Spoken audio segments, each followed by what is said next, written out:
Welcome back to the 7th grade Mustache.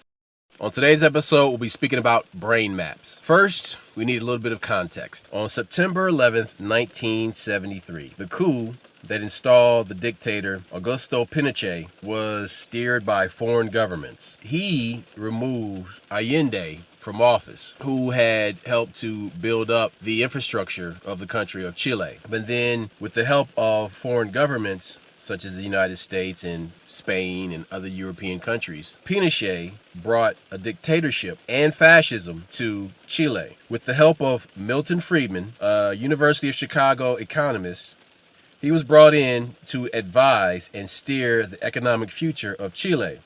But Friedman and his associates were known as the Chicago Boys. Friedman introduced radical free market ideas to the country. And Chile was a testing ground for neoliberalism. Neoliberalism is a policy that contains economics and politics. It transfers the economic control from the public to the private sector. Basically, neoliberalism is sneaky fascism. Let's get into brain maps. Okay, so there was an article that was published on October the 2nd of 2021 that states Chile became the first country in the world to protect the neural rights of its citizens by creating an amendment to the Chilean Constitution. It's called the Neural Rights Constitutional Amendment, and it's being developed and tested in Chile by a non-Chilean citizen, a neuroscientist named Rafael Yuste. He's an American neuroscientist and a professor at Columbia University. He's a professor of biological science and neuroscience, and he's also on the board of the NIH and an active member of the National Institute of Health. You hear about the NIH a lot when they talk about the coronavirus and the deployment of solutions for it. So he's also an active member of a group called KAVLI, K-A-V-L-I, which is a think tank and technology group that provides solutions for militaries around the world and has sold technologies to companies like Ford and military industrial complex and manufacturers. So he is also on the board at the Allen Institute that was started by Paul Allen. And before Paul Allen died, he was big into synthetic biology. And so the Allen Institute is also the company that bailed out Ghislaine Maxwell's sister's company. Through that interaction, Rafael Yuste, that is on the board at the Allen Institute, was introduced to Jeffrey Epstein. He began working with Epstein. Epstein is part of this whole image of neoliberalism, and he wedged himself into the lives of all these influential people who call themselves neoliberalists. So, there's an interesting note. The new head of the FDA is a former Google executive. He can now approve bioelectronic medicine, brain implants. He was an executive at Google when the company began working with GlaxoSmithKline, which is a huge pharmaceutical company. The whole idea about what this technology represents is that it's horribly invasive. I'll give you an example. So they say these things, these devices, this technology is used to help people who have mental illness or some type of motor skill issue or some type of debilitating problem, right? Some type of affliction. And so basically it's saying they can be used to access and change the contents of the mind by altering the activity of the neurons. And images foreign to the mind can be implanted. This technology is already being used on laboratory animals. Now, slightly different, direct neurotechnology is a brain implant. So neurotechnology is using lasers to influence the subconscious and conscious mind. But direct neurotechnology is a brain implant and can read and write thoughts. Brain to brain and machine to brain is a example of direct neurotechnology. It can read the subconscious and write feelings and thoughts. Just let that sink in for a second.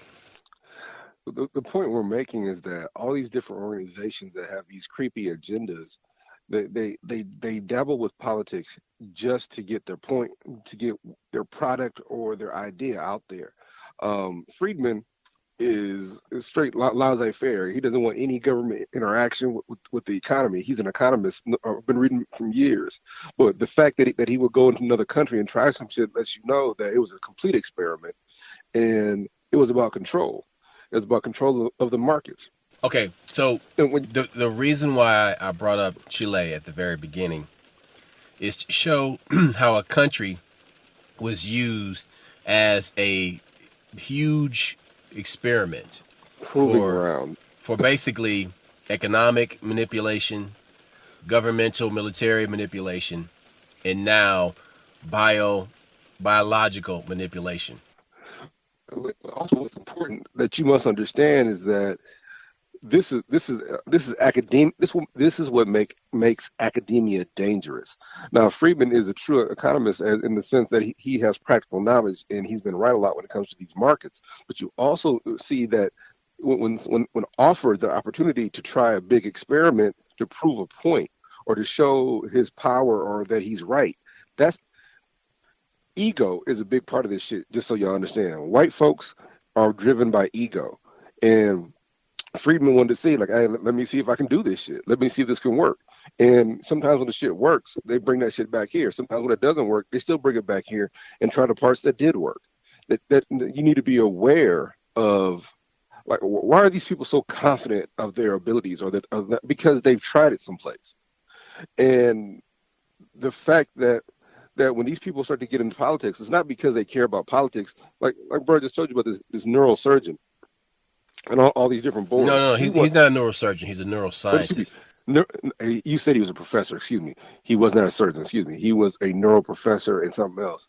And the bottom line is that he, again, wanted to see if this should have worked. So he tested it in a country with an indigenous population who they don't. Ain't white. Okay, They're not white. but Don't leave that part out. they were just freed from a dictatorship. Yeah. So So you can go into is, a dictatorship and do whatever you want because nobody is going to voice their opinion, because if they are, their whole family would be taken out to a field and shot in the hold head. it. Hold it. But that's a two-way street. So if you're in a dictatorship, you can't speak against it. But what about the people when the dictatorship is over? Anything is better than a dictatorship. Of course, they'll submit themselves to Exactly, the because yeah, it swings so far back in the other yes. direction. That's deep right there. Whether it's left or right, I don't want to use either term. It's an But overcorrection. So basically, yeah, it's over. Oh so my God, the people preach. that live there, so when you talk to like the old people who live there, they're so proud that their country is getting this international Whatever it is. recognition, Yeah, but don't realize that their sovereignty is the cost of that international recognition. well, like That your entire basically, autonomy as a human being is the cost of that international recognition. basically they're enslaving you again. And that was something else. I forgot which one of those freedom fighters in Africa said. He said, "Look, be careful of it wasn't colonialism. Be careful of capitalism because we'll be in bondage again." I forgot how he worded it. That's not how he worded it. But what he's saying is, he said, "Beware of the venture capitalists. You will end up in chains again." And so when you realize that this stuff is just a manipulation, like, okay, yeah, you're free to give me money and free to get on a job and work till you're dead. So wasn't that the same thing as slavery? So you got to be careful because when you fight over these terms and how they're applied as if one term is better than another, and that's what made Killer Mike so deep when they had that big black caucus a few years back. He's like, y'all arguing over liberal and conservative. Are you basically you arguing over who got the best master? And everybody just like, oh shit, and start clapping their hands. I'm like, but that's what happens when you argue over details and not argue over actual actions and or not actually get up and do something. Excuse me, I said argue. Um, when these things This is what I mean when you hear me say that you're more worried about sounding intelligent than being intelligent. It's the biggest hustle going. Is that you say certain things because of theory and book and academia and stuff I learned over my life, and just because you learn it doesn't mean it's true. And I've No, never it just applied means it. you're good at repeating shit. Yes, the brainwashing is so thorough that you see, you know, in my you understand my job. I'm a labor leader, so I piss people off, and sometimes I gotta be careful how I say shit. But I'm saying like, hey, you suck at management dick so much that you spitting out his words. What does that mean? I'm like, you figure it out.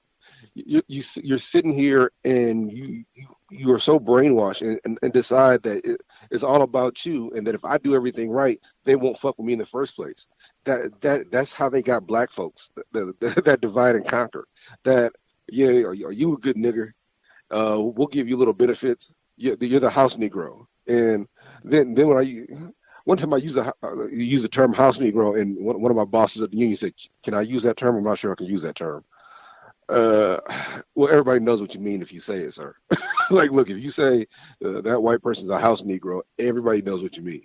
But I get it. This goes back to that sensitivity. I respect him for at least asking me first and not just venturing out there. The, the point is that there are certain behaviors But if that that, person has to ask you, just tell them no.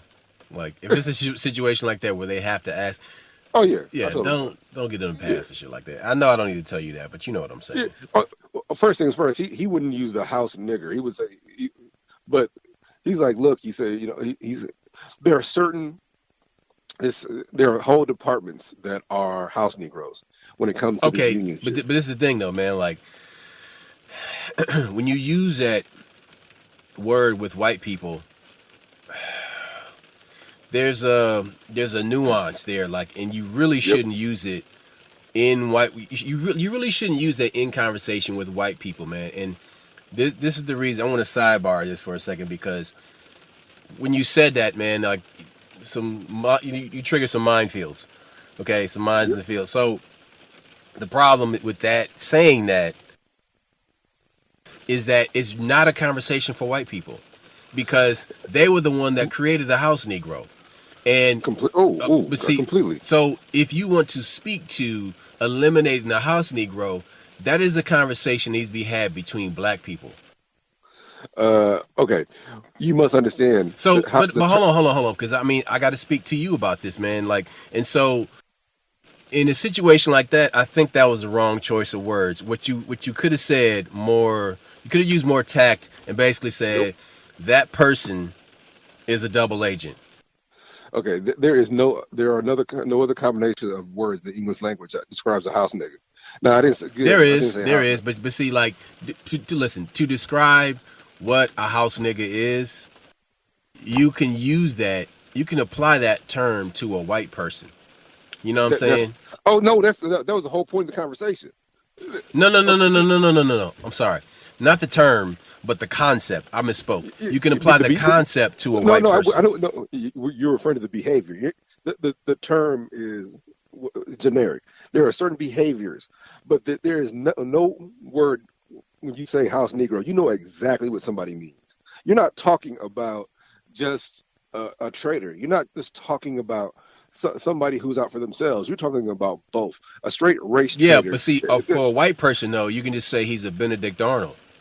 Yes, but it ain't got the same ring to it. Now, me and you both know what Benedict But Arnold see, is. but hold on. But see, you get on. You see, you're missing the nuance because Benedict Arnold does have a ring to conservative white people because they're patriots. And Yeah, so when you but use the I'm term not. Benedict Arnold, he's a sellout to American patriots. Look, on the same token, I just feel like you used uh, the wrong word, man. nope. Again, like I said, there's when you use that term, it's a fucked up term. Everybody knows that. Oh, that's a fucked up person. Yeah, man. They Like, get it. but I mean, Like but when see, I but you were going for shock value, and I get that, no, man. But like, that no, it wasn't the wasn't. place. No, no. I was not going for shock value. Not at all. Not at all. That's not me. I'm to have this conversation. I can't do it quickly, so let me try to. We got time. So Talk.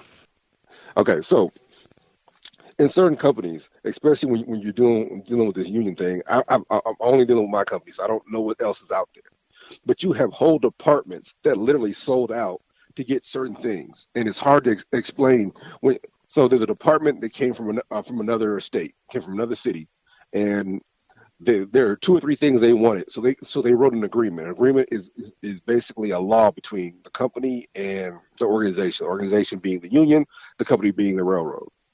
So you literally have whole departments that when I say sold out, they sold out. They're like literally like, hey, screw the agreement. We want to make an agreement so we can do this, this, and this. And they even have a bonus thing where if you get enough slaps on the back from a white person or whatever management, you get a bonus. It's straight it sells out the whole just for a few people, and then when you sit there and talk to these people, they go to management on an individual basis. Yeah, I talk to management. I'm like, so let me get this straight. There's 45 of y'all, and you're more worried about yourself, or you're going in there just to do what? And you can't even make them understand that what they're doing is a sellout move.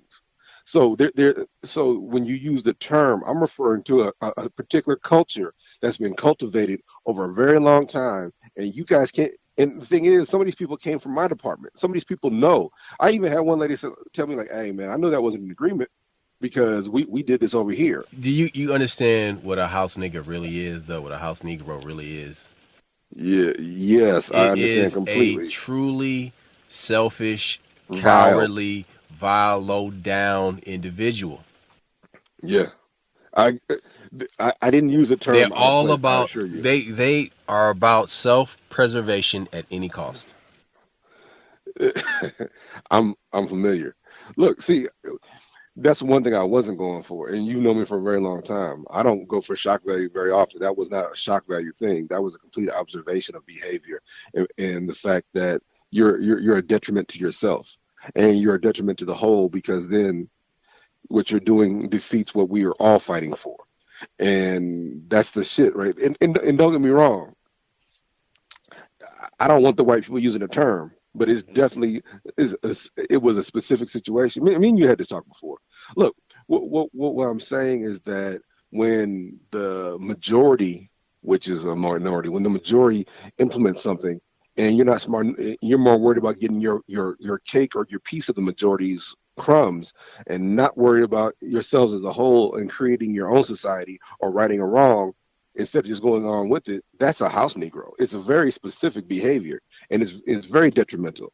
And the reason, or even the reason we're having this conversation is that what Roscoe said is so deep is that when you've been in a dictatorship, when you've been in a oppressive situation, when you've been in slavery, when you've been in that, the next thing that comes is sometimes it overcorrects and it swings so far the other direction that you don't recognize that you're going backwards and not forwards, just because you're more arguing the concept instead of the reality. You're more worried about feeling than actual application. But You're more what is worse is when both swings of the pendulum at the extreme become indistinguishable. that's see you're not hearing how deep we're in agreement. just because that's some deep shit that, like you said, literally when you swing too far in one direction, you end up in the same place. You're doing a complete 180 and coming all the way back around, and people don't see that. It's because they're arguing over terms more than they're arguing over reality. um like I told you, like when I told my daughter about her feelings, I said your feelings are in your head. We exist in the real world, and when people get mad about feelings and some of these marches and some of this shit, like, don't get me wrong, black lives do matter when black people get killed for dumb reasons. Yes, And but the white problem folks, with that situation is that all those people did in that group is basically exploit the anger and I, disappointment of I was millions of black people for their hold on. own gain. I wasn't referring to the organization. I was referring to the I'm referring to concept. the organization. Oh, yeah, I get that. Yeah, yeah. I'm just want to make sure we distinguish between the two, because if if you ain't talking about killing the person that killed that person, then you ain't saying shit. You understand that all this marching, all No, this peace, no, it, no, no, no. it, I agree. I agree. That's true. But if you ain't talking about what those people behind the movement are really about, you ain't really saying shit. So that's the problem is that we live in a society where you can't speak against anything that the media says Listen, is real. listen. No black person with a truck and a forklift showed up to deliver those pallets of bricks to all of the demonstrations. When those pallets of bricks showed up, and people were like, "What the fuck is that shit?" Where did shit come from? It That wasn't delivered by is drone. that's a saboteur. Okay. We go back and listen to our past episodes regarding those situations because we talked at length about what we experienced and what I saw and what you saw in these different situations. Um, one of the things that's on our mind is a book that you're reading right Oh now, and yeah, that's a hold on. We'll come back to that later.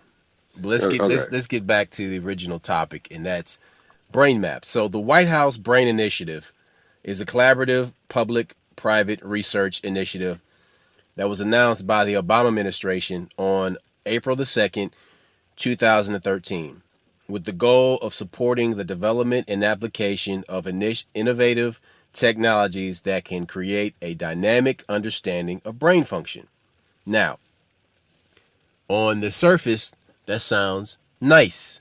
That sounds, ooh la la, technology helping people, blah, blah, blah, blah, blah. Okay? But then you hear about the G20. Okay? If you don't know who the G20 is by now, go look it up. I'm not going to sit here and explain this to you. But the G20 Neuroscience, or the World Brain Mapping and Therapeutics Initiative, the G20 World Brain Mapping Summit, it aimed to contribute to President Obama's Brain Initiative and expand action on the current and upcoming initiatives. And so basically, these are world leaders that got together, the G20 nations, and bringing their finest scientists, engineers, physicians, surgeons from across the globe in order to rapidly introduce clinical solutions for neurological disorders, which cost the world economy hundreds of billions of dollars. So this is the world leaders and everybody tied to the World Economic Forum telling you, we want to invest billions of dollars in this because we think it's the right thing to do. Like my father used to say, don't be foolish, because there is a double edge on that sword. And so they come to you with this 24 karat gold Trojan horse. And while you're just checking it out and admiring it, you're not seeing the back door open and the soldiers running out the ass of that horse to come chop everybody up. Okay? Look, here's what my boy is trying to tell It's y'all. neoliberalism. Hold it. That's part of it. But going back to the original part, why do they have so many scientists? Because they're looking for validity. They're trying to convince you of something. Oh, that guy has a title. He knows what he's talking about. Whenever we deal with those Because then situations, you won't dispute it. you won't question it because you feel that person is smarter than you. Like, look, that's one of And the things that we that is talk a about. big problem. That's a big problem. Is how I'm going people there. hand over their agency because somebody has a lab coat on and a pocket protector. Somebody has a title. Yeah, I've been to school. Look, we just talked about this shit. Like I said, before we go on air, a lot of y'all don't understand is that we have some deep conversations beforehand, and we're like, oh fuck, we got to put this on Half this air. shit doesn't even get on the podcast. It's because sometimes it's hard to even introduce it into the conversation intelligently because we don't because people think like, where are you going with this? We're not going anywhere. It's just the truth. One of the things we talked about, and again, so many of the conversations are about black people because I am black people, not every black person, but I'm saying, and if you look at the intelligence, look at these interviews from the 50s, 60s, and 70s of black people and how much more intelligent they were all around.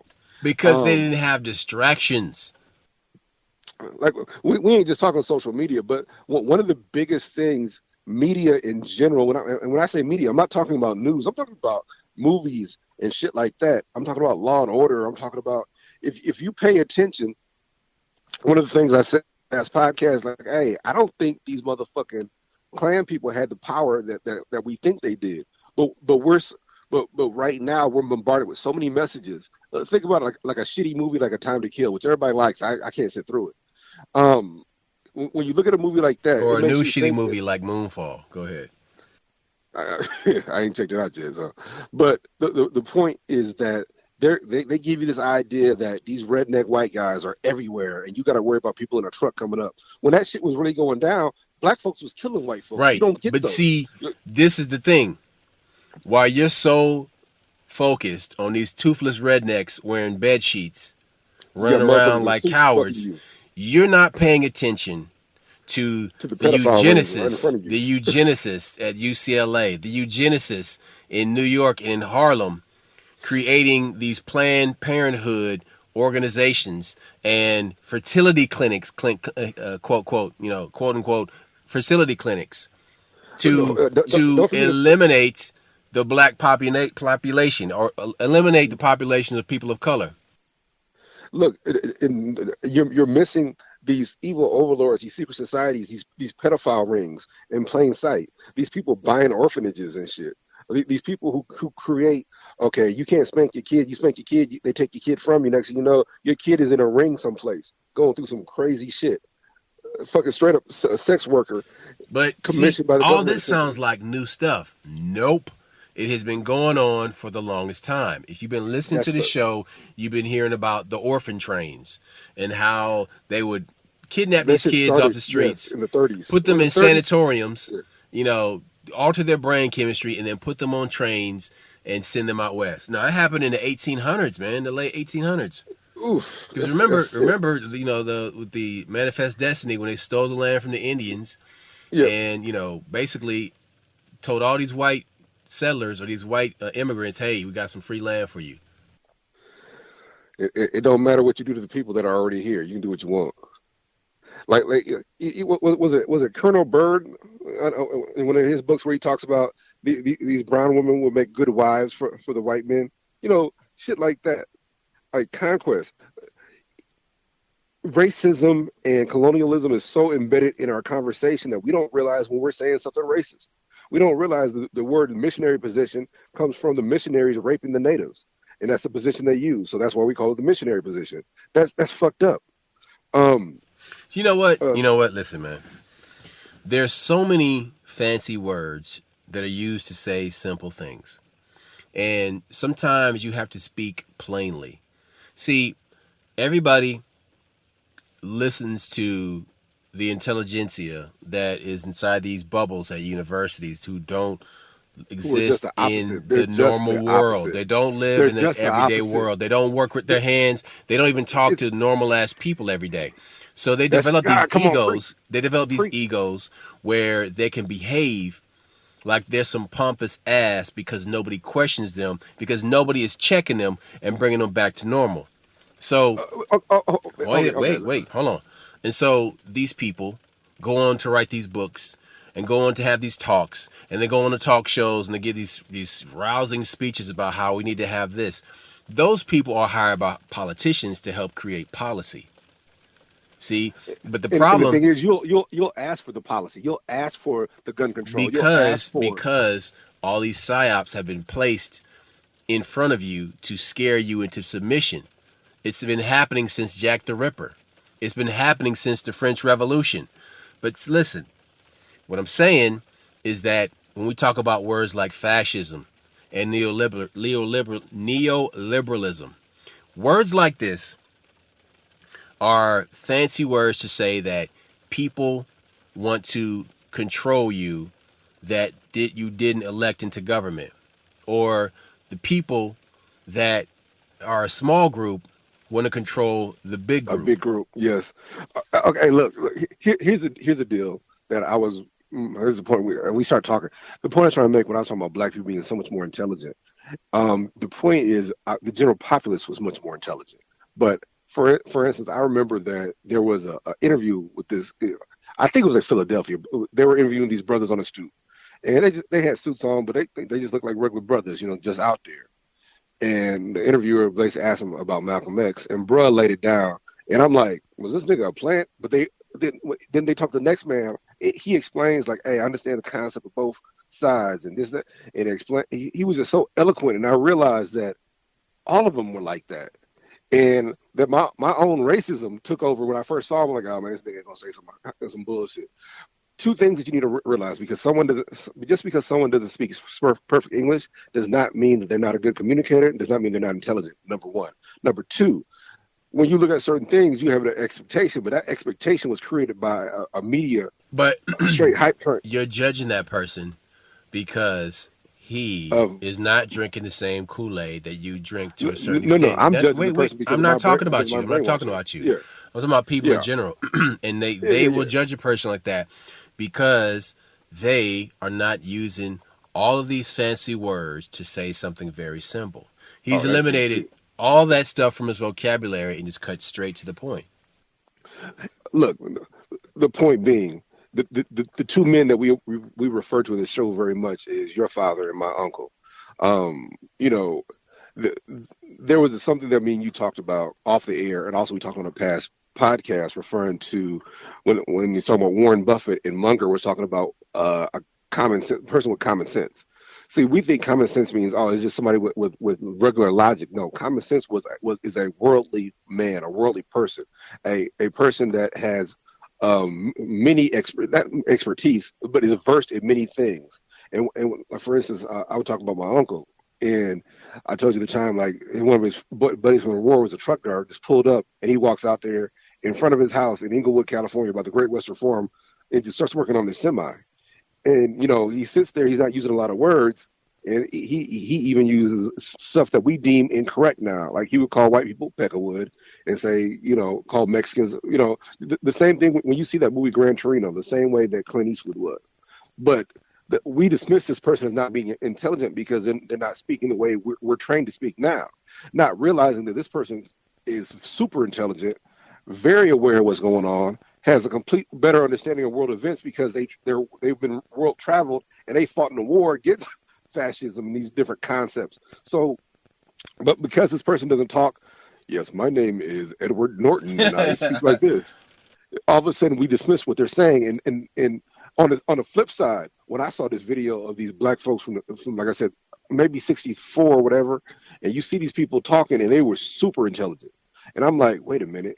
So the point is that person in that academia, that person in that bubble that see Roscoe's telling you about this bubble, he's talking about how is this any different from a rich kid who's been sheltered, but all of a sudden that guy gets in the office and he wants to dictate, yes, I ain't think this is the best thing ever. Look, you ain't experienced it. You're not going around and dealing with the reality that the rest of us deal with.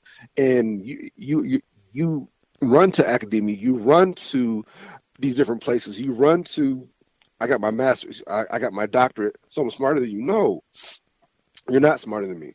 And what makes intelligence special is that you hear me use the term smart. Intelligence is reciting what you learn in a book, is having an idea of concepts. Being smart is applying it. And these people can't apply their intelligence. And it's really important. Like I said, forgive me, I refer to these black folks because I'm black folks. And black people were much smarter back then. And we understood the fight much better. And we chose nonviolence at one point. Then we chose the other side, like, hey, man, shit, I can't take this shit no more. But we're told, the media tells us that, nonviolence won the day. No, it didn't. Interference from white people calmed everybody down. And next thing you know, they start giving you government jobs and shit like that. And then they took the fight out you. They recognized what made you strong and rich, which was the trades and having your own business and being entrepreneurs. We cut that shit out. We give them all jobs and make them work for somebody else. Then all of a sudden, you're scared to ever speak up because you don't want to upset the apple cart. You got a wife and kid at home. You got kids and a husband at home that you're supporting through this thing, and now you will not speak up. Because you work for a corporation, and we were told that that's the biggest lie ever told is you get a degree, work for a Fortune 500 company, or you work for the stock market and you make money. You don't make money. You make money for other fucking people. That's what the fuck that is. That's the biggest hustle. But when we had our own businesses, when we had the Raleigh, North Carolinas and the Tulsa, Oklahomas and all these different black folks. What did I ask you about the other day? I was thinking about something about home, and I called you up And I think your wife was in the background. Yep. And I asked you, I was like, hey, man, are there more black businesses in the hood now in Omaha than there used to And be? And like, I because, said, but hold on, no, wait. Let me finish, bro. Because yeah, yeah. the whole reason, like, I thought about this because, dude, we talk about some heavy shit on this show. And I give a fuck about my neighborhood. I give a fuck about my community. I give a fuck about the place where I came from. Yeah, even if I'm not physically there, I still give a fuck. Because 100%, yeah, 100%. I mean, I still have family there, but even if my family to still move away, still like if my family moved away from that place, that's my roots, man. That's where I come from. That's where my tribe is from. So there's a kid just like you sitting there right now. 100%. Thank you for Yeah. saying that. And so I give a fuck about that little kid and what happens to that neighborhood, what happens to that community, what happens to the north side. And so I asked Duct Tape, I said, hey, are we doing well? Are we doing better? Are we improving? And your first response to me was, oh yeah, there's all types of personal trainers and people making money on Instagram. I was like, hey man, I don't give a fuck about none of that shit. You said brick Because and mortar. You asked about because brick and mortar. yeah, I want to know if there are brick and mortar locations, offices that have accountants and black dentists and black law firms. Because at the end of the day, all you motherfuckers with your cutesy pie businesses and you're trending on social and making media off of something that was created by DARPA to farm your data and manipulate you. I really don't give a fuck about that shit at the end of the day, because that is not gonna move the movement forward. All that's gonna do is put money in your pocket and possibly buy you a house. Cool, good for you. What I'm concerned about is the long-term economic growth of that neighborhood. Of that community. Look, here's another thing. Like, uh, um, at night I don't sleep much anymore. I just sit there and watch like these reels on Facebook, and everybody's talking about business stuff, You and the one gotta, white you thing. gotta, you gotta stop that, bro. Like listen. The color of your phone, the color temperature of your phone is 5,000 Kelvin. That's why it looks bluish. That is the color of sunlight at noon. So you're basically putting sunlight in your face, and that's why part of the reason why you're staying up. Part of the reason, but not all the reason. We Yeah, got, we no, got, I think we gonna have this it's deep. conversation off the phone, but whatever. No, that's some deep shit. So your body's tricked and think it's craving something. But no, Yes. what I Really, was really, what referring. you should do is get an old incandescent style bulb and put that shit on. Like go and like put it in the lamp and like go down in the basement, turn that lamp on, and just start reading a book. What's gonna start to happen is you're gonna get a good way into that book, and then that brain is like, all right, man, we gotta put the landing gear down. Tower Central. This motherfucker's tired. We don't want to crash. Yeah, we shutting down. But one of the things that they talked about was that he said, I don't understand why. I don't understand why people just everybody doesn't just start an insurance company. He said, what's the one industry that makes the most millionaires? It wasn't the stock market. It's not financial services directly. It's insurance companies, because all these people that start their own insurance company, they all become millionaires. What's so deep about that? In the 1920s, 30s, 40s, 50s, what were the number one black businesses? What made the most black millionaires or rich folks? The biggest thing we had was farming and insurance companies. Because one, insurance companies, we insured our farmers in our land.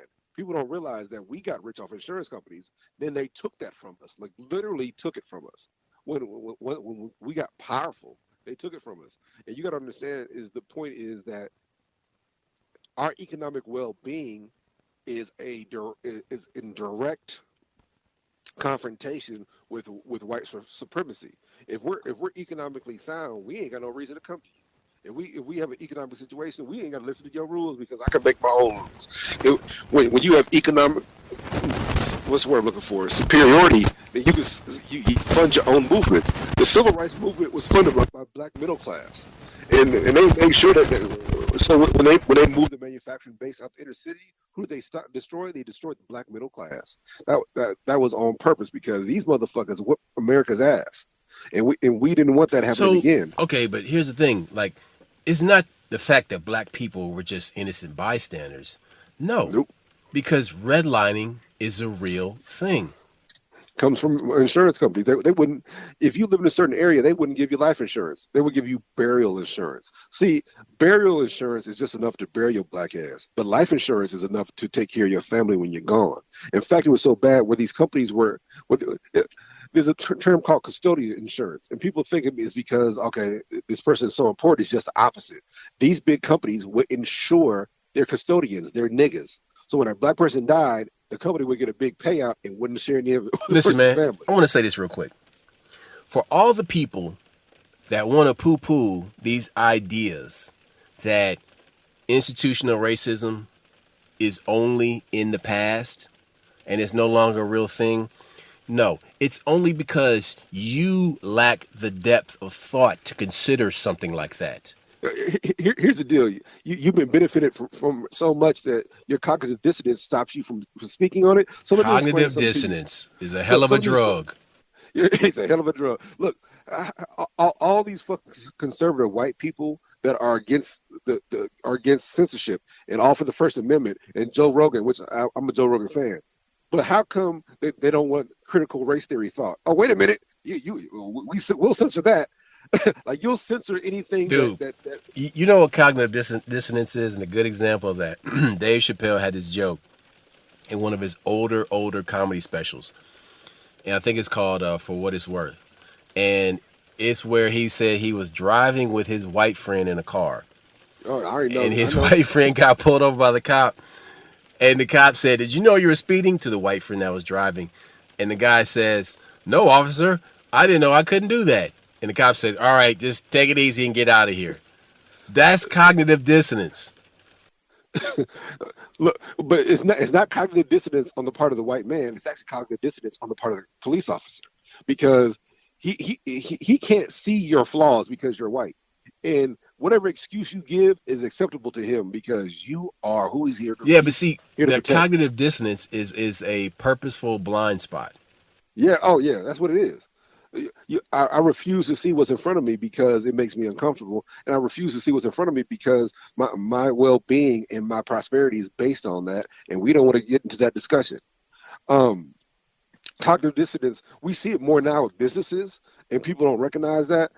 And I'll give the irony of when you look at the oil industry and you look at the taxes that are paid towards the government. There's a whole movement out here. There's a whole law that Roscoe's been telling you about where they're trying to tax you per mile for driving. Why would they do such a thing? It's because one of the biggest money makers is oil and the tax on your gas. These gas stations make what they tell you. They make 15% on a gallon. The rest of it goes to taxes. So when you realize that, oh shit, the reason we didn't have electric cars and we didn't have diesel because the guy that invented diesel, I think he's French, but he's actually from like these Alps. Long story short, diesel was created for the farmers to be able to use their crops to make fuel for their vehicles. Diesel is not supposed to have petroleum in it at all. This guy goes to the World's Fair and shows his invention, and he ends up in the English Channel. They murdered this guy immediately for coming out with something that did not require petroleum. Do you understand? So that's how powerful these oil magnates and these conglomerates were over the years. This is back in like 18. I don't want to give the wrong date, so forgive it. But look up the guy that invented diesel and when he was murdered. But this tells you that this is all a circle jerk. This is all a hustle. Like, okay, so the government's charging money for this, and they use money for this. Why do you think drugs are illegal in this country? Because drugs fund the judicial system. When you get arrested and you go to court and you got to pay all these fees, that's what funds these judges and these lawyers and all that stuff. Because if they made drugs legal, then all of a sudden, all the money dries up, and the judicial system would not have anything to fund it. Because you ain't gonna make enough money on speeding tickets to take care of this shit. You got whole police departments, these drug enforcement. So these dogs, I'm gonna give an example, a dumb example, but here's an example. These drug dogs, they cost $10,000, $20,000. But not really though. That's what. Yeah, you don't realize that's what they pay for them. That's an inflated price. They literally go overseas to get dogs and do all this extra shit and get these motherfuckers, and they pay anywhere from 10,000 to 20,000 for these dogs. It's just a damn German Shepherd. They got German Shepherds everywhere. I get it. Bingo. But that's what they do. And then after they do that, how do they do? Well, we confiscated $120,000. Where does that money go? To the dog. When that dog does a drug bust, that money is partially split with the dog. Now, of course, it sounds corny. Look it up. And that's this whole concept of these drugs fund our legal system on many levels. So if you ain't getting that government grant to buy that Hummer and that fucking military vehicle, well then you got to create income, because again, this is your law, your police, your sheriff. This ain't no regular business where you can generate income. So you got to figure out income wherever you can, everything from tickets to this kind of bullshit. So that's what you got to recognize, is that the reason so many things are illegal is because they generate money. If they were illegal, there wouldn't be no money in it. If drugs were legal, how would the government get its cut? From taxes. People, look, if you grow weed, you ain't got to pay taxes on that shit. So listen, you can grow it anywhere. Check it out, man. So brain maps. People weren't questioning the medical industry until there was some type of like malpractice they are personally involved in. Everybody was perfectly fine with hospitals until malpractice became a problem. Until physicians were showing up drunk to surgery and making huge mistakes. Until you find out that your insurance. How about this? Do you remember like going to the hospital and people will go there and be there for 2 or 3 weeks because they didn't let you leave until you were better? Now you have surgery, you're gone 2 days. I'm like, dude, I can barely walk. How about people that would get the wrong leg cut off, or just a limb cut off that did not need to be amputated? That type of incompetency happens all the time in hospitals. But here's the how about no? There's the over medication of people. Yeah. No, hold it. What I was gonna say is, how much of it is incompetency, and how much is the fact that these hospitals need money. So they do frivolous surgeries. Like, all right, we fucked up. Yeah, we'll cut the right one off now. Well, do I get my money back? Oh, no. So when they go to cut the right leg off, they don't give you money back. You should have like, I need all my money. Or how about they just cut off a limb that wasn't supposed to be severed? I got a homegirl, when they stitched it up, they left that clamp in there. And how do you leave a clamp inside of somebody? So she's in pain. I mean, serious pain. Like, she's like, man, Ren, when I have sex with my husband, I'm in all this immense pain. So she said, I went back to the doctor. So what they say? They run an X-ray on me. They left a clamp, a bulldog clamp. When these clamps are used, they left it inside of her. So of course they remove it. I said, what about malpractice? Can you sue? They said there was a term she used that's part of that when you sign a treat. There's a signature.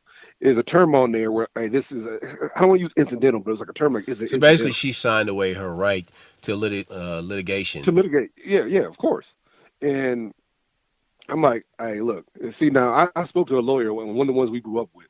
I spoke to her once in a situation, and I'm like, I just used to call her like, hey, I'll give you $100, just advise me on this, and she's like, you gonna pay me? Like, yeah, I'm gonna pay you. And so she said, look, it doesn't matter what the contract says. The contract, that's just a hustle. You can always sue. Like literally, when I had a severance package when I got fired, and it said, hey, you can't sue for da da da da da da da. So I spoke to the homegirl, and she's like, okay, let me explain this to you. If they break the law, like FMLA or EEOC or whatever, and you're like, oh, I'm afraid to sue because I signed this contract. She said that doesn't mean anything. That contract is for you to sue over this one incident, this one particular thing. But when we read that, we just think it's all. She's like, no, that's not how a contract works. Second, they gave you $10,000 or whatever. She said that's because whenever there's a contract signed, it's supposed to be an exchange of stuff. They gave you that money not to hush you. It's for that contract to be valid. And she broke down tertiary law to me basically. And once you realize that, like, oh, wait a minute.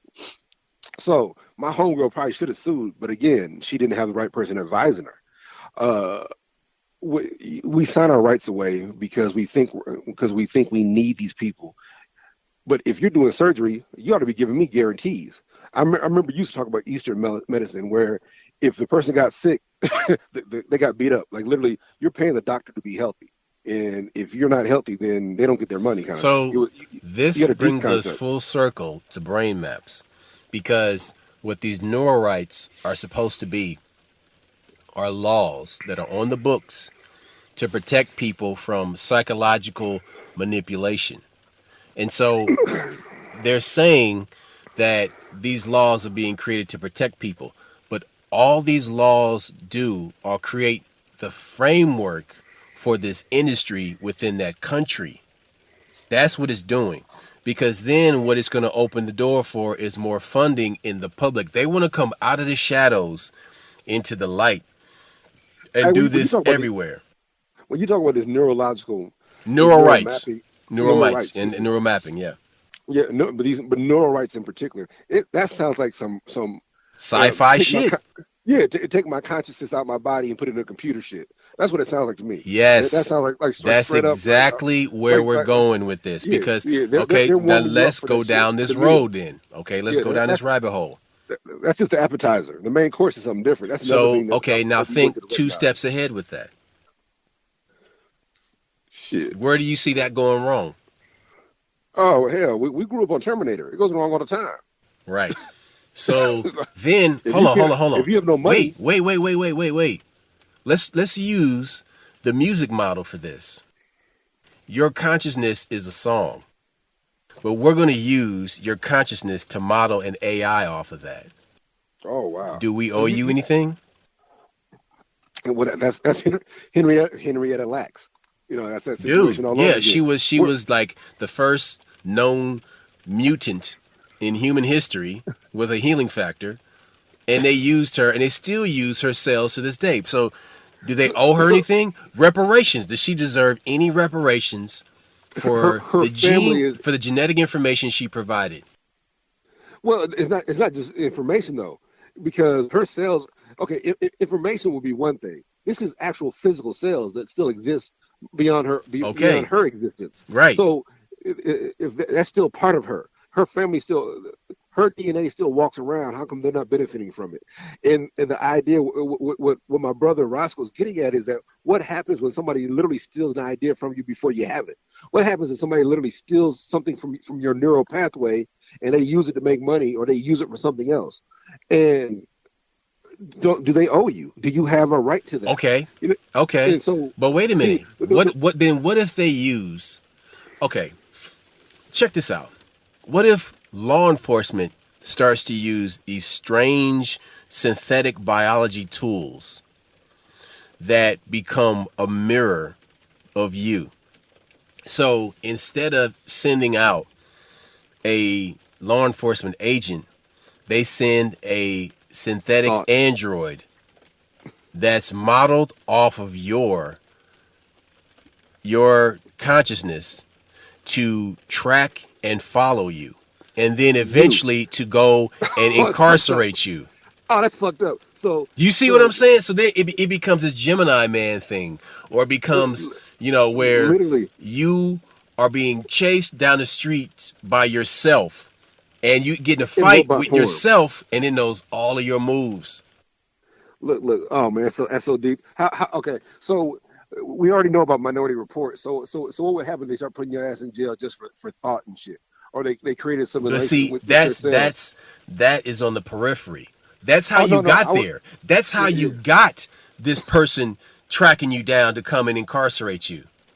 Because listen, then you eliminate Keystone cops. Somebody giving the slip to the cops. Now you have a synthetic you coming to apprehend you. So synthetic bounty hunters that are based on your neural pathways. Okay, let's get out the physical. Let's say okay, so they don't use a physical being. What if they just had a little scanner in their hand and the scanner would go through and guess what you would do based on No, your DNA? no. Let's do both. Let's say Oh, they create oh no, hold on, wait, either stay one. with me. They create Yeah. a ghost in the machine that can move from device to device and follow you and essentially lock you into your car and then drive your driverless car to the police station and leave you there in the parking lot until the officers come outside to bring you Okay, how about this? inside. How about this? Like, remember we were talking I about the hope you're whole writing this racist shit thing. down, man. Like all these, No, this hold on, fucking. hold on. Hold on.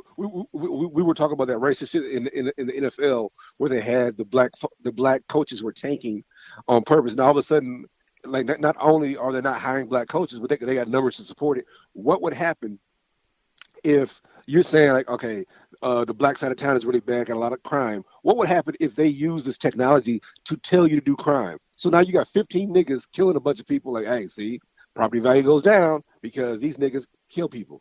When it goes down, you buy it up, and so what you're doing, you're creating a situation where you can actually create what you want the narrative you want to happen based on implanting thoughts in people's heads. Like fucking with people's, hey man, we got a whole bunch of schizophrenic people over here. Is it because they're chemically imbalanced, or is it because you imbalance their chemicals, or because you fuck with their neural pathways?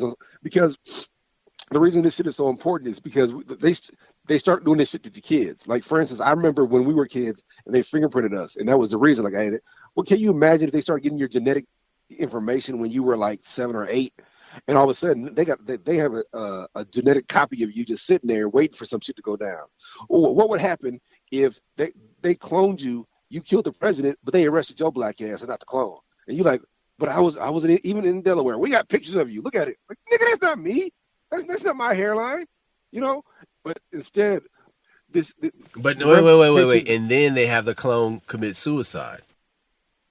Yeah, and then they imprison your ass someplace else and make you do some kind of crazy commando shit like you Arnold Schwarzenegger. Hey, yeah, man, you like the Bad Batch, my nigga. You Suicide Squad now. You got to work for us.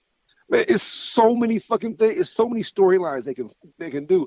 And the reason I'm saying storylines is because the way they prepare you for this shit is in the movies you watch. Like I said, we watch these movies, and I told you, like, every time you watch a movie, you only see the movie. This is what Dick Gregory was talking about. When Dick Gregory, I can't remember what movie he was pushing, but he was talking about a certain movie. Like, hey, he was talking about Django. Like, he said, do you know how hard it was for Hollywood to make a movie like Django, where the nigga just kicks ass and kill all the white people? And like, it's not a big deal to y'all, but why didn't we see that shit before that? Because it did exist, and it only existed for about 3 episodes. There was a show that Taye Diggs did around 2003. It was called Daylight. It's called Daylight. Go and find this show. Basically, it came out a year before Man on Fire, the remake, came out in the movie theaters. One of the most excellent action movies of all time. Yeah, with Creasy, with Denzel and but check it out. But check it out though. This motherfucker was Creasy before Creasy. And basically, he was married to this Korean chick. It was the Korean chick from Terminator Salvation. Her name is Moon something, right? Beautiful woman. But she is his wife. It's a black man and a Korean woman. And they just going around just killing all of these people, right? Icing motherfuckers. Icing them. And so they pulled this show. They pulled this show like after 3 episodes because they said the violent themes didn't fit with American households. And I'm like, ain't this a bitch? Like, and the crazy part about it is people were watching it. Well, okay, the crazy part about it, Taye Diggs, he got a white wife. That motherfucker is non-threatening as fuck, just for the record. But that's a whole nother concept. Look, and that should tell you the movies we watch have brainwashed us into thinking that I'm afraid of the Klan. And me and you got over that shit a long time ago. Like, I ain't afraid of the Klan. Here's another guy I don't like is that Kamal Bell dude, that fat bitch ass motherfucker. I can't stand Beta. Yeah. And so fat ugly white wife, you know. And then but he's so pro black. So this one time these liberals give this dickhead a show, and some show where he's interviewing the Klan and shit, and he's like, I was scared for my life, and I'm like, fucking man, you hoe ass nigga. Fucking look, motherfucker. If I have no problem doing an interview with the Klan. I have no problem being in presence of the Klan, but I'm strapped and my gun is cocked, and I'm just letting you know we're equals. And if you say the wrong shit, but see, this is the thing though. He did this documentary that's on HBO right now. I know. I'm going there. We need to talk about Bill Cosby. About Cosby. And the whole thing is like, why do you feel you need to make this show? You know what I'm saying? Because like, look, Oprah did the same thing to fucking to Michael. We're leaving Neverland. These niggas love to prop themselves up on niggas who maybe didn't do some shit wrong. We don't know for sure. But the narrative is, look, Michael did not molest them kids. You saw that whole shit. Their parents took them over. But Bill Cosby is a sociopath, and it's known. 100. So there's no need to revisit this. But whatever. Listen, narratives. All this very important comes back to narratives. Okay? And narratives drive conversations, that drive ideas, that drive decisions, that drive people and organizations and governments. And so, look, listen, the World Economic Forum had a discussion. They had a forum, a meeting in November of 2021. And so basically, they got together in Dubai, and they said, "All right, we had our book. It was called. They put out that book in 2020, right when the pandemic was happening, and it was called The Great Reset. And it explained how everything is going to change. And so, earlier this month, Klaus Schwab of the World Economic Forum, him and his ghostwriter, wrote a book, and that book is called The Great Narrative. It's the great narrative, and they're guidelines for co-creating a narrative that can help guide and create a more resilient, inclusive, and sustainable vision for the future. So the full title is The Great Narrative for a Better Future. And you can read this book online, free through Amazon Kindle, or you can order a paperback copy. And essentially what they call this is a call to action. So the Great Reset was explaining how all the old ways and quote-unquote legacy systems will eventually come to an end. Legacy systems being car ownership and land ownership. And now the Great Narrative is explaining a call to action about what they are going to do. That's all I got. We out. Peace. Holla back.